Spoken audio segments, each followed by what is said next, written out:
Greetings and salutations to all who have happened to have found this YouTube video. Yes, that's what I wanted to say.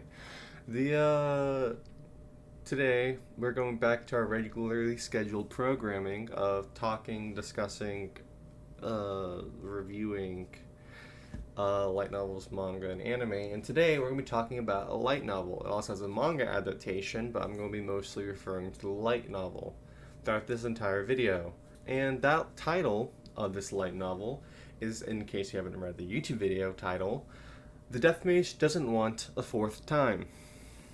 And this is the part of the video where I try to give a very quick, easy, and simple to understand summary of the series, and then I fail at that every single time. So please bear with me. The story starts off like, let me get this out of the way. It's an isekai story. Let's get that out of the way first. So as all isekais typically start off, it takes place in Japan, and the main character is, of course, a high school student whose name is Amemiya Hiroto? I don't know. And he is on a ferry ride with a bunch of his classmates, and then a terrorist attack happens, and they all die in explosions. Very fun, right off the start. And our main character wakes up in like a kind of realm situation, surrounded by all of his other classmates, and they're informed by a god that's in that room with them that they are going to be reincarnated. The point of their reincarnation is they're going to be reincarnated into this world of science and magic called Origin. And their purpose there is to gain experience and knowledge and know-how, and then die, naturally or unnaturally, and being reincarnated into a third world, Lambda, which is very technologically underdeveloped.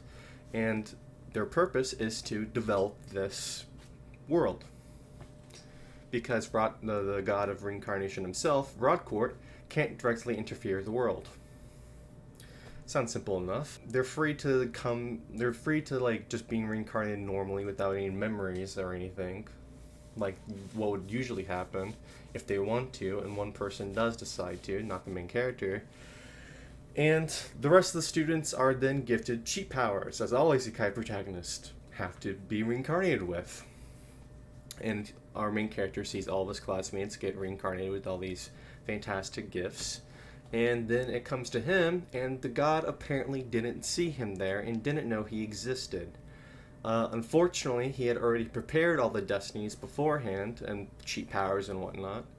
So he didn't have, and he already given them all away, so he didn't have anything to give the main character.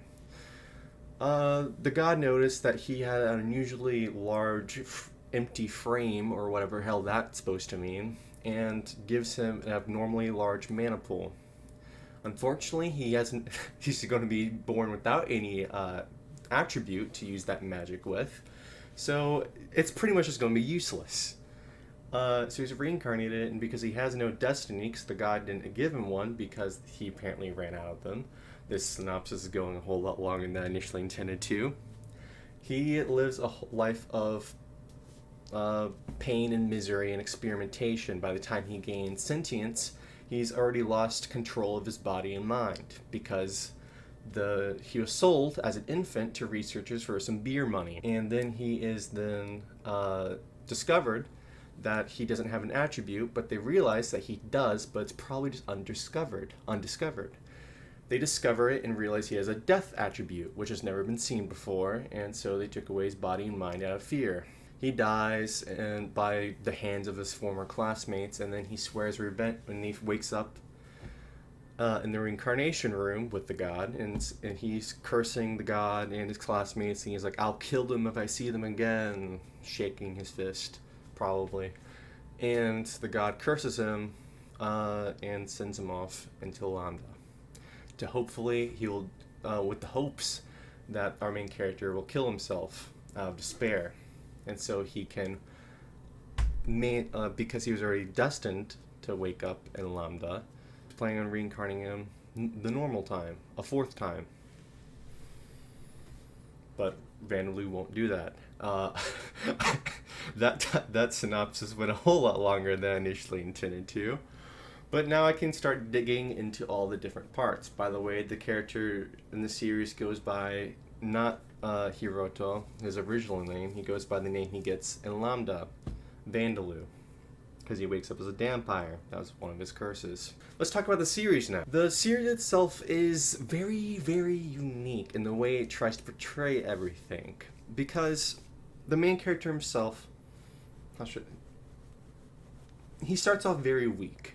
And in case you're wondering what the three curses are, in case you haven't already read the series yourselves, the three curses are, because it's an RPG like world where you have skills and experience points, and we all know the whole shablam. We've seen enough of these to know what's happening. But the three curses he has is he can't gain existing jobs, which is a whole system in the light novel that is in every other light novel. He can't gain experience independently. And all the experience he gained from his previous life doesn't get transferred over.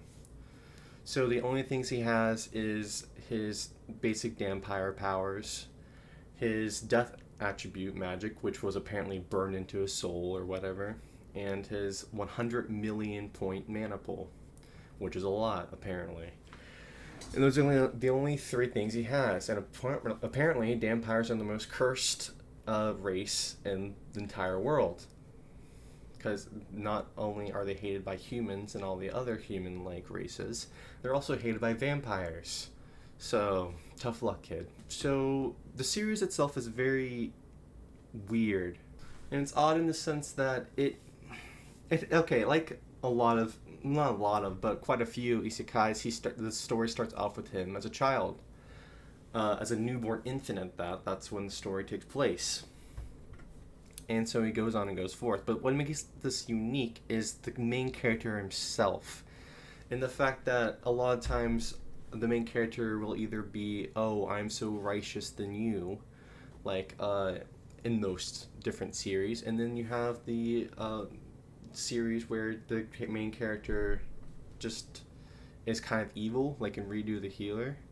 But this one's a little bit different due to the fact that he's not really either. He does whatever he wants, regardless of what he does. He'll do good things, like he'll save like a merchant or something from being killed, and then the next second he's like desecrating corpses of heroes and sewing their bodies together to make zombies. So he's a very unique main character, because when you start off, when you see him, he's fairly weak. He's a baby, of course he's weak. But as he progressively gets older and gets more power, his powers become more and more grotesque. And he starts getting more and more recognition. It has a fairly weird, like, comedic undertone during most of it as well. Because a lot of times, Vandaloo's power and just the situations he gets in general are kind of ridiculous and over the top. And the series knows that, and it kind of pokes fun at itself with, like, a little, like, funny little atmosphere that happens whenever these situations get into things, whenever the situation develops in that way. But the series also has its serious moments and its, action-packed moments. But overall, it's really weird. The series, I enjoy the series, but there's a lot of cons as well. And I'm just going to start getting to the cons at this moment, because that's what I apparently want to talk about this moment. The cons are, it introduces a hell of a lot of characters and a lot of lore, and you have to remember it all, otherwise you might get confused whenever they bring up someone's name. Is this a new person, or have we already known this guy for a while? And, it kind of gets a little bit hard to remember everyone's, and whatever their position of acquaintance and hierarchical power.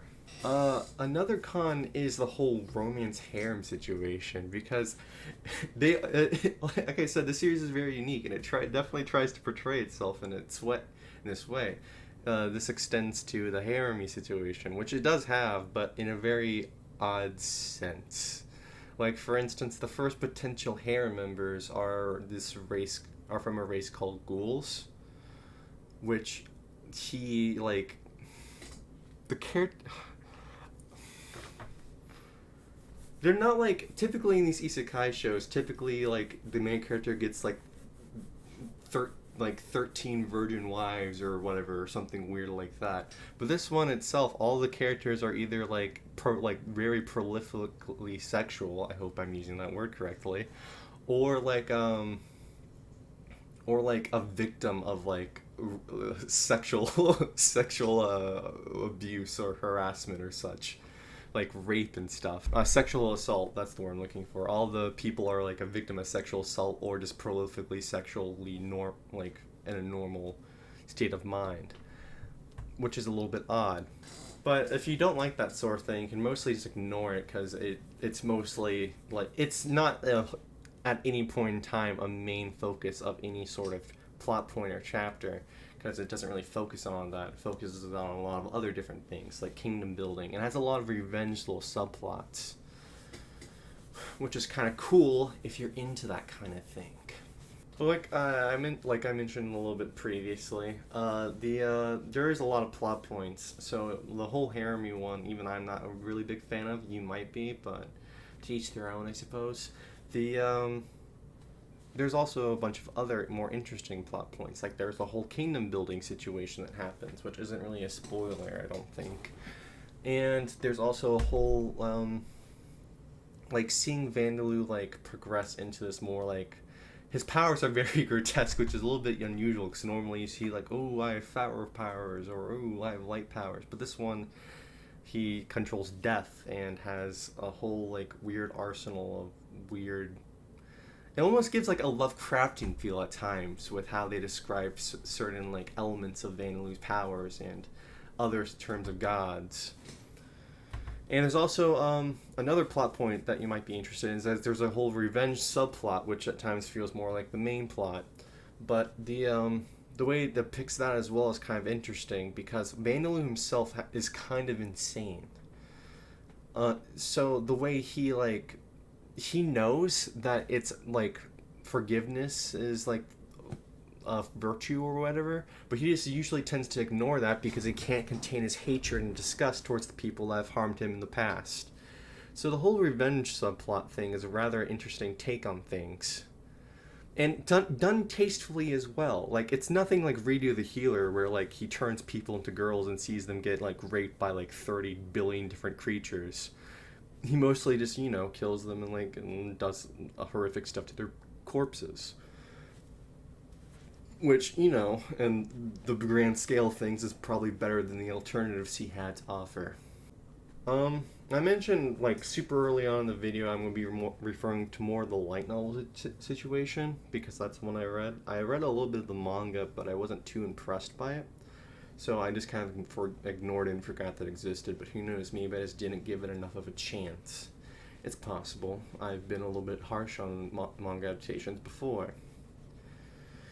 But if you gleaned anything from what I said, and if any of it interested you, I do recommend you check it out in whatever methods you have available. If I had to liken it to a different kind of series, I'd recommend you check out Overlord, but Overlord's a really well-known series, so odds are if you've already read Death Mage, you probably already read Overlord.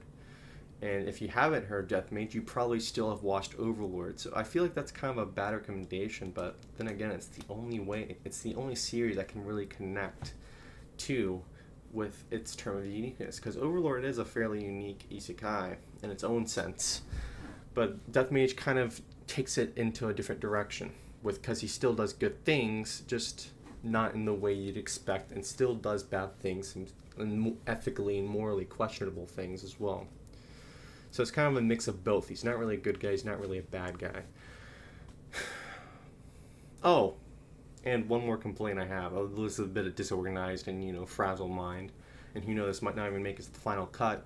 But another complaint I have is that there's a bunch of unnecessary POVs, which is another thing I found in Overlord. Overlord has a lot of politics and stuff, which I find kind of unnecessary. Just point the direction of the bad guy or the target and let's go. And Death Mage kind of has the same situation, where it will have unnecessary politics that don't really amount to much at the end of it all. Like I said, if you're interested in anything I've said regarding the series, if you're able to understand anything I've said about the series, then I recommend you go check it out. If not, then that's fine. To each their own, I suppose. But yeah, I think it's gonna wrap it up here. Leave a like if you like the video. Leave a comment if you have anything else to add on, or just say hi. It helps me out, helps my motivation to keep creating these videos. Or if you have any tips on how I can improve, I'll do my best to look into performing those, doing my best. Yeah, subscribe if you want to see more of me, or maybe check out some of my previous videos. And yeah, that's going to do it for today. I promise I'll get back on a regular schedule, but I'm not quite yet in the rhythm of things since the move. But I'll get over it eventually. Anyways, farewell. For now, at least, hopefully.